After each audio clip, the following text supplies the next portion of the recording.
consider if you want to install segmented concrete.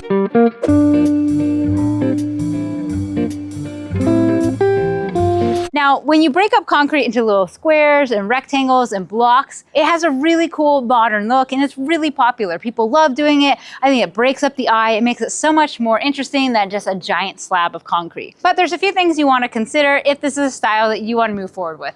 So one of the things is it does take extra forming to do this. So if we were to pour this in one giant slab, we have way less forming that we need to do. So it does cost a little bit more to do these intricate designs. Now this one is a little basic, but we've done some pretty crazy ones before where we do diamond patterns and all these things, especially if you're going like at 45-degree angles. Oh my gosh, the math, it really adds up labor-wise. So if you have a really fancy design and you still want to do segmented concrete, maybe simplify it a little and it'll help you with your budget overall. The other thing to consider is if you are going to do segmented concrete on a slope, this yard is flat, so not a big deal here, but we've done it before. If you have a slope and it's at a significant grade, you might want to tie your segments into each other. So this is the void. The lumber is going to disappear and we'll fill that in with gravel, and this will be concrete and concrete here. So underneath this, you can go ahead and add rebar and pour the concrete around because you don't want the rebar exposed in any way, but that way you tie the pads into each other so that you don't get one maybe falling a little bit lower down the years. So say 10 years from now, you're on a steep slope and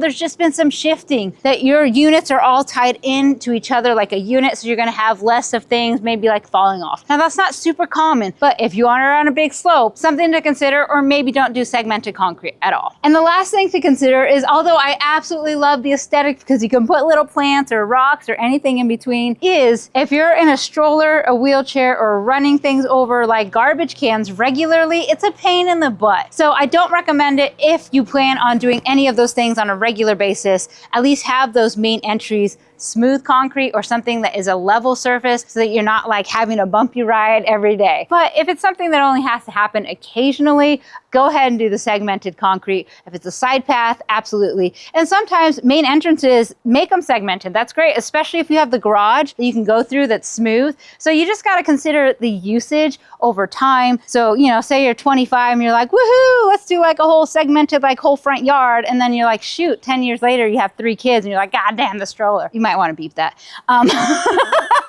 But those are things to consider, especially at the front entrance here. Not really a big deal because we already have these steps. You're obviously not going to be going in and out with a wheelchair or a stroller very often here. You'd be using the garage. So this is a good application for it. So I think that's the main things to consider if you want to do segmented concrete. Is it can cost more. If you're doing something more intricate, basic stuff, not that much more. The other thing to consider is if you're on a steeper slope, it might not be the best idea, or tie them in together potentially. And then the last thing is just think of the future usage. So if you plan on having to roll things over it, maybe reconsider. Let me know if you guys have any more questions and don't forget to follow. Thanks.